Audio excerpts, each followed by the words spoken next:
जम्बूद्वीपे भरतखंडे आर्यावर्ते भारतवर्षे।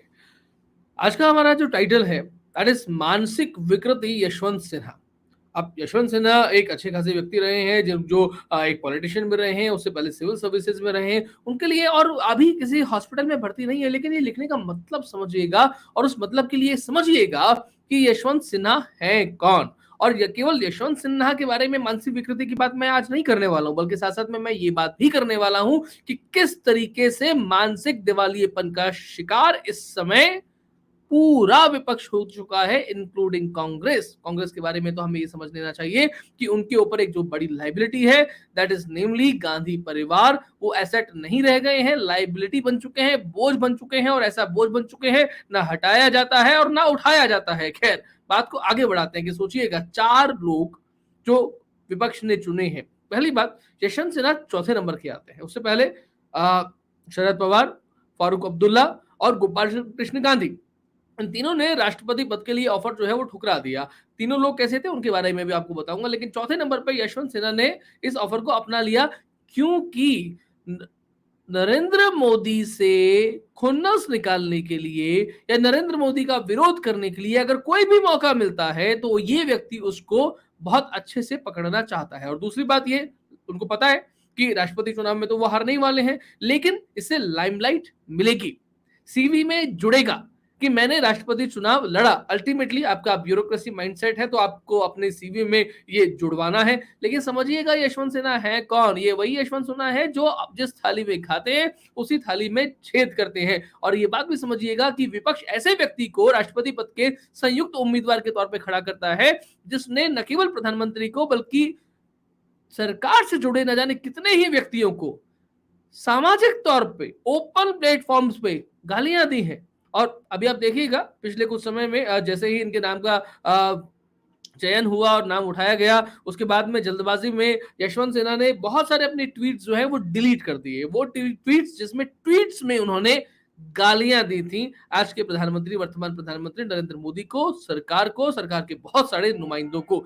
ये वही यशवंत सिन्हा है जो जनता पार्टी से संबंध रखा, जिन्होंने जनता दल से संबंध रखा, जिन्होंने भारतीय जनता पार्टी से संबंध रखा। जब ये जनता पार्टी में थे उस समय से लेकर के आज तक इनके इतिहास की अगर हम बात करें तो ये राज्यसभा में रहे हैं, ये लोकसभा में रहे हैं। लोकसभा में 1998 में, 1999 में और 2009 में हजारीबाग से चुनाव लड़ा था, जीते थे। 2004 में हजारीबाग से हार गए थे। चंद्रशेखर इन्हें पार्टी में लेकर के आए थे, जनता दल में लेकर के आए थे जब जनता दल का गठन हुआ था, और उस समय इन्हें देश का वित्त मंत्री भी बनाया गया था। और देश के वित्त मंत्री बनने के बाद में इन्होंने लोकसभा का चुनाव भी लड़ा और उसके बाद में देश के विदेश मंत्री भी बने, यानी कि, और इसके बीच में वो राज्यसभा के सदस्य भी रहे जब जनता पार्टी की सरकार थी। मैं बात कर रहा हूं जनता पार्टी की सरकार का मतलब 1980 के 1977 के बाद में। यहाँ पर ये राज्यसभा के सदस्य भी बने, यानी कि जो व्यक्ति राज्यसभा का सदस्य बनता है, जो व्यक्ति 3 बार लोकसभा का सदस्य बनता है, जो व्यक्ति विदेश मंत्री बनता है देश का, जो व्यक्ति देश का वित्त मंत्री बनता है,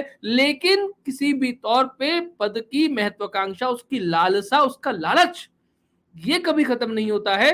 अपने बेटे को जब उन्हें पता लग जाता है कि भैया मेरा कुछ नहीं होने वाला है, तो अपने बेटे को यानी कि जयंत सिन्हा को चुनाव लड़वाया जाता है और चुनाव लड़के वो जीत जाते हैं, उन्हें मिनिस्टर बनवाया जाता है। उससे पहले कहते हैं कि भैया अब मैं कुछ नहीं बोलूंगा, लेकिन लगा कि अब तो बेटा जो है वो मिनिस्टर बन गया है, अब इतना आसान नहीं होगा उसको साइड आउट कर देना, तो मैं जो हूं अब अपने महत्वाकांक्षी के बारे में थोड़ा सा और कुछ कहूं। और उसके बाद में कहना शुरू करते हैं, क्योंकि पता लग जाता है कि यहां से कुछ मिलने वाला नहीं है। फिर कहना शुरू करते हैं कि भारत का लोकतंत्र खतरे में है, और उसके बाद में ममता बनर्जी की पार्टी को ज्वाइन करते हैं, टीएमसी को ज्वाइन करते हैं, और वहां पर उस पार्टी के प्रदेश उपाध्यक्ष बनते हैं कि किस तरीके से हम आगे बढ़े।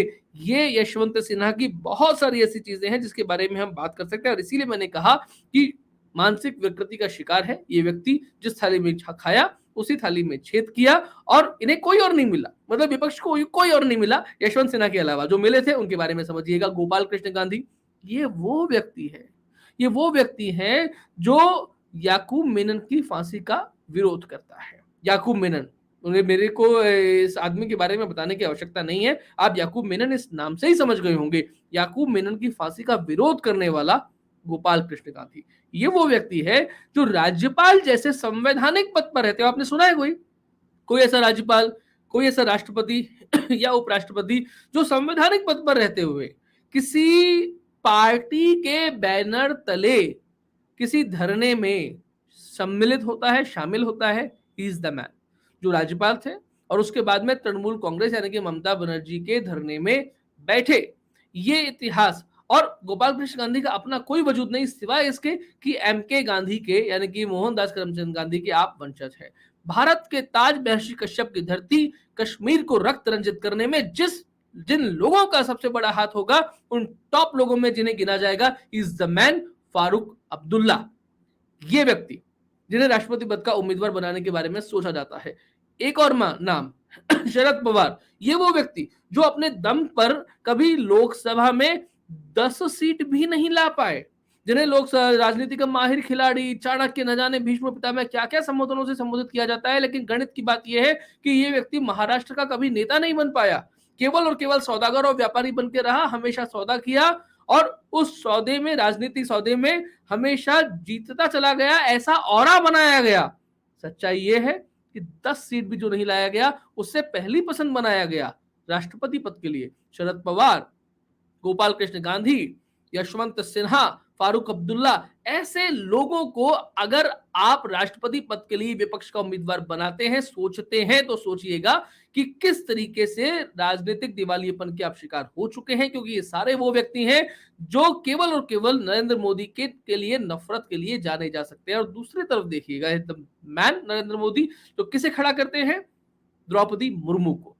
जब कांग्रेस का नंबर आता है, महिला राष्ट्रपति बनाती है, बनाते किसको है? प्रतिभा देवी सिंह पाटिल को। आज राजस्थान के मुख्यमंत्री अशोक गहलोत चाहे ये कहें कि हिंदू राष्ट्र बन जाएगा, बना देंगे संवैधानिक रूप से, उसके बाद में भी आप लोगों को एक नहीं रख पाएंगे, और उसके बाद में भी यही हिंदू, वो ये शब्द उपयोग करते हैं कि यही हिंदू कहेंगे कि तुम आदिवासी हो, तुम ट्राइबल हो, तुम एससी हो, तुम एसटी हो। आज जिनके प्रति ये प्यार झलका रहे हैं, चाहे बात पॉलिटिक्स की हो या प्रतीकों की हो, लेकिन जब नंबर आता है तो भारतीय जनता पार्टी राष्ट्रपति बनाती है डॉक्टर एपीजे अब्दुल कलाम को।